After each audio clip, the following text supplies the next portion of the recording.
Hi అండి. చైతన్యకి జీవనకి అయితే మొదటి రాత్రి ఏర్పాట్లు చేస్తారు. అయితే మొదటి రాత్రి ఏర్పాట్లలో అయితే చైతన్య జీవన చెంప చెల్లుమని వాయిస్తాడనమాట. అసలు ఏం జరిగింది ఏంటి అనేది ఇప్పుడు ఈ వీడియోలో చూద్దాం. వీడియో నచ్చితే తప్పకుండా లైక్ చేయండి, సబ్స్క్రైబ్ చేసుకుని అస్సలు మర్చిపోకండి. వీడియో స్కిప్ చేయకుండా చూడండి, చాలా చాలా బాగుంటుంది అనమాట. ఇంకా అందరూ అనుకున్నట్టే చైతన్యకి జీవనకి ఇద్దరికైతే మొదటి రాత్రి ఏర్పాట్లు అయితే చేస్తారు. ఇంకా మొదటి రాత్రి ఏర్పాట్లు చేస్తుండగా జీవనని చైతన్యని ఇతనికి లోనికి పంపిస్తారు. అయితే ఇంకా జీవన చైతన్య లోపలికి వెళ్ళే ముందు అయితే చైతన్య అయితే ఇంకా ఆనంది ఆదిత్యతో మాట్లాడిన మాటలు అయితే ఇంకా చైతన్య వింటూ ఉంటాడు. చైతన్య ఇంకా విన్న తర్వాత లోపలికైతే వెళ్తాడు. జీవన అయితే చాలా సిగ్గుపడుతూ ఉంటుంది. ఏంటి అలా సిగ్గుపడుతున్నావు అని చెప్పేసి చైతన్య అడుగుతూ ఉంటాడు.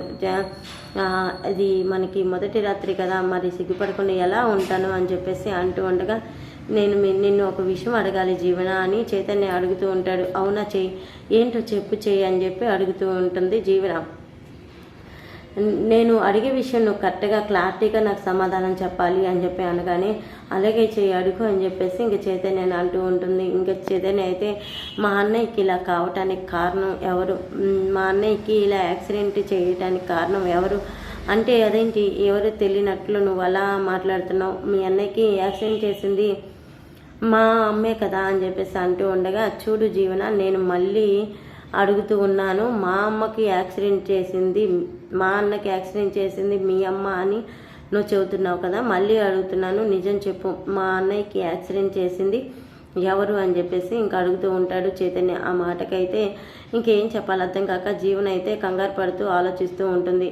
చెప్పు జీవన, ఎవరు మా అన్నయ్యకి యాక్సిడెంట్ చేసింది అనగానే అదేంటి అలా అడుగుతున్నావు, కోర్టులో కూడా కేసు నిర్ధారణకు వచ్చింది కదా, యాక్సిడెంట్ చేసింది మా అమ్మే కదా, కోర్టులో కూడా ఒప్పుకుంది కదా అని చెప్పేసి ఇంకా జీవన చైతన్యతో చెప్తూ ఉండగా చైతన్యకైతే కోపం వచ్చి చెంప చెల్లుమని కొడతాడు. అసలు నీకు కొంచెమైనా జాలుందా, దయ ఉందా, అయినా కానీ ఇది యాక్సిడెంట్ చేసింది మీ అమ్మని అబద్ధం చెప్తావా, ఈ యాక్సిడెంట్ చేసింది నువ్వే కదా, నాకు తెలుసు నువ్వే కదా అని చెప్పేసి ఇంకా జీవన చెంప పగలు కొడతాడు. జీవనకైతే ఏం మాట్లాడో తెలీదు.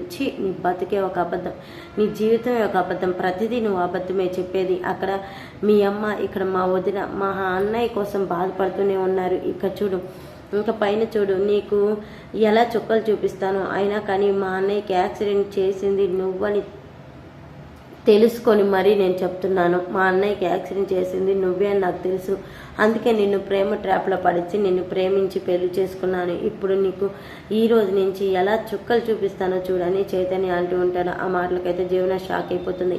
షాక్ అయిపోయిన జీవనకైతే ఇంకా చైతన్య అయితే రోజు రోజుకి చుక్కలు చూపించడం స్టార్ట్ అయిపోతుంది. ఇంక ఇప్పటి నుంచి ఉంటుంది అనమాట. ఇంకా స్టోరీ అయితే వేరే లెవెల్లో ఉంటుంది. మరి మీకు ఇప్పుడే ఎందుకు ఆలస్యం, మనం ఏం జరుగుతుంది ఏం జరగబోతుంది అనేది ఎప్పటికప్పుడు ముందే తెలుసుకుందాం కాబట్టి మన ఛానల్ని ఇప్పుడే సబ్స్క్రైబ్ చేసుకొని సపోర్ట్ చేయండి. మరొక వీడియోతో మళ్ళీ కలుసుకున్నందువరకు బై ఫ్రెండ్స్, టేక్ కేర్.